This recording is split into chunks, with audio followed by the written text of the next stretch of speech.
मौका दे दे। आई आई आई बात। एक रोज ऐसा काम करेंगे कि जन्नत पे सिर्फ हमारा नाम होगा। कसाब भाईजान से भी बड़ा नाम करना है। अदाकारा अवनी मोदी का बयान, वजीर आजम नरेंद्र मोदी उनके वालिद हैं। जी हाँ, मैं मोदी जी की बेटी हूँ। हिंदुस्तान में 2000 के नोट की तरह ही रातों रात पैदा हुई मोदी जी की बेटी। अगर ये हमारे पास हो तो सज्जाद भाई तो क्या पूरा हिंदुस्तान नाचेगा हमारे इशारे पर। मैं एडी सिंह, डायरेक्टर, मोदी जी की बेटी। मेरे साथ मेरी टीम है अवनी मोदी, जो मेन लीड हैं इस फिल्म की, और इस फिल्म की राइटर भी यही है। और मेरे राइट पे हैं लेफ्ट पे पीतोबाज, नमस्कार। राइट पे हैं विक्रम कोचर, नमस्ते। तो आई एम श्योर आप लोगों को कोई इंट्रोडक्शन नहीं चाहिए उनसे। और फिल्म का नाम आप जान ही चुके हैं, शायद ट्रेलर आप लोग देख चुके होंगे। तो आप लोगों के लिए हम यहाँ पे आए हैं। आपके जो भी सवाल हैं उनका जवाब देना हमारा फर्ज है, ज़रूर देंगे। जो आपने सर सवाल पूछा वो बिल्कुल सही है कि क्यों ये नाम अगर वर्तमान सरकार से रिलेटेड है कि क्या, तो उसके पीछे का रीज़न है कि क्या हुआ था। तो अक्सर ये होता है कि फिल्म की पहले कहानी लिखी जाती है, फिर उसके ऊपर एक अप्रोप्रिएट टाइटल ढूंढा जाता है। हमारे केस में उल्टा हुआ, सबसे पहले मीडिया के ज़रिए मुझे टाइटल मिला मोदी जी की बेटी, उसके ऊपर फिर हमने कहानी लिखी है। तो बात दरअसल 2014 में एक प्रेस कॉन्फ्रेंस थी मेरी तमिल फिल्म की चेन्नई के अंदर, और उस वक्त एक रिपोर्टर, आप तो बहुत वाकिफ़ होंगे ऐसे लोगों से जो कि जानबूझ के ऐसे नुकीले सवाल पूछते हैं आपसे। तो ऐसे मुझे एक सवाल पूछा कि आप गुजराती है, ऊपर से आप मोदी है, आप गांधीनगर से हैं, तो कहीं आप पीएम मोदी जी की कोई रिश्तेदार है क्या? कल उठ के हमें पता चला आप उनकी बेटी निकली तो हमें थोड़ा बच के रहना पड़ेगा आपसे। ऐसा उन्होंने सवाल किया मुझसे, और मैंने बहुत ही प्राउड के साथ उसका जवाब दिया कि जी हाँ, मैं मोदी जी की बेटी हूँ, और सिर्फ मैं ही नहीं, देश की हर बेटी मोदी जी की बेटी की तरह है। अब ये मैंने उनको जो जवाब दिया, दूसरे दिन उन महाशय ने वो हेडलाइन छाप दी, Avni Modi claims to be daughter of PM Narendra Modi, and overnight मैं मोदी जी की बेटी बन गई। वो मेरा जो फर्स्ट स्टेटमेंट था आधा, उसको उन्होंने बहुत ही अच्छे वो स्पाइस अप करके उनको आउट ऑफ प्रपोर्शन उनको फैला दिया हर जगह। हर एक न्यूज़ चैनल ने, हर एक न्यूज़ पोर्टल ने उसको कैरी किया, आप लोगों में से भी बहुत लोगों ने कैरी किया है उसको।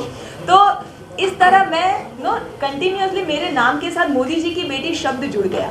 बात वहाँ तक बढ़ गई कि अगर मैं किसी दूसरे भी इवेंट में जाती हूँ तो हेडलाइन आती थी, मोदी जी की बेटी नज़र आई इस फंक्शन में, मोदी जी की बेटी नज़र आई यहाँ पार्टी में।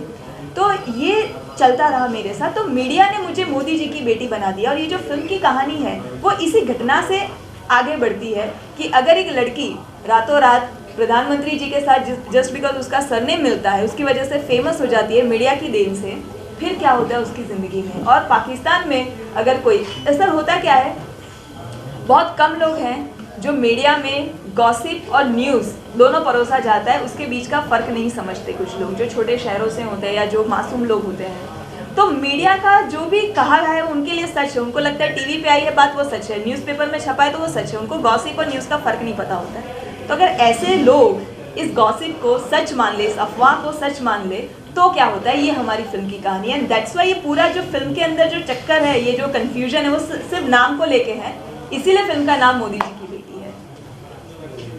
अब नहीं पूछेंगे। तो इस फिल्म के जरिए दर्शकों को क्या नया देखने को मिलेगा? ये कहानी जो है एक फिक्शन है, तो इसमें हमने जो एक मिस्टेकन आइडेंटिटी के ऊपर है पूरी, और जो नयापन है वो ये है सबसे पहले कि ये एक ओरिजिनल स्क्रिप्ट है, किसी से कॉपी नहीं की गई, कहीं से कोई इंस्पिरेशन नहीं है, तो डेफिनेटली पूरी फ्रेशनेस है। और नयापन ये है कि हम लोगों ने जो कॉमन इंसान है, चाहे वो पाकिस्तान में रहते हैं चाहे हिंदुस्तान में हम लोग रहते हैं, हम लोगों की क्या भावनाएं हैं एक दूसरे की तरफ, वो है, और एक कॉमिकल तरीके से पेश किया गया। सरकास्टिक है फिल्म डेफिनेटली, लेकिन जो हम लोग बॉर्डर्स पे जो जंग होती है, तो वो क्या उससे आपको मेरे को कुछ फ़र्क पड़ रहा है, हम लोग शायद हमदर्दी भी करते हैं। तो वो वॉर जो है वो पॉलिटिकल वॉर्स हैं, दो देशों के बीच में हमेशा होती रहती हैं। इंडिया पाकिस्तान का जब मैच होता है तो वो एक अपने आप जोशीला मैच होता है, सबको जोश होता है। हम पाकिस्तान की टीम से शायद नफरत तो नहीं करते, पर ये ज़रूर चाहता है कि हिंदुस्तान जीत के आए।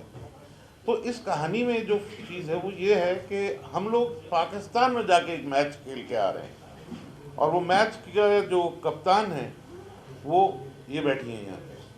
और वो और उनके जो पाकिस्तान की टीम जो है वो विक्रम और पीतोबाश, तो ये लोग इनोसेंट टेररिस्ट हैं जिनको पता नहीं कि टेररिज्म क्या है, लेकिन टेररिस्ट बनना चाहते हैं।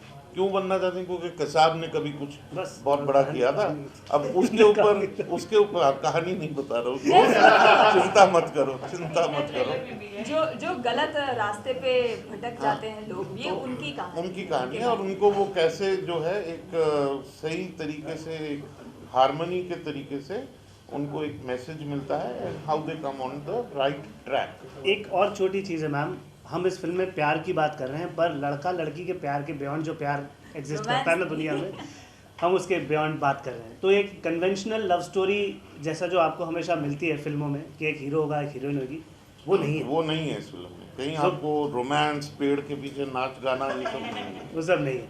इनफैक्ट बहुत ही कम गाने भी हैं फिल्म में, 3 ही गाने हैं, वो सब सिचुएशनल गाने। एक प्रमोशनल सॉन्ग है हमारा जो कि फिल्म के एंड में आता है, वो भी। तो फिल्म में ले देकर 2 गाने हैं, और वो सिर्फ आपको लगेगा कि ज़रूरत थी इसलिए डाले। राइट।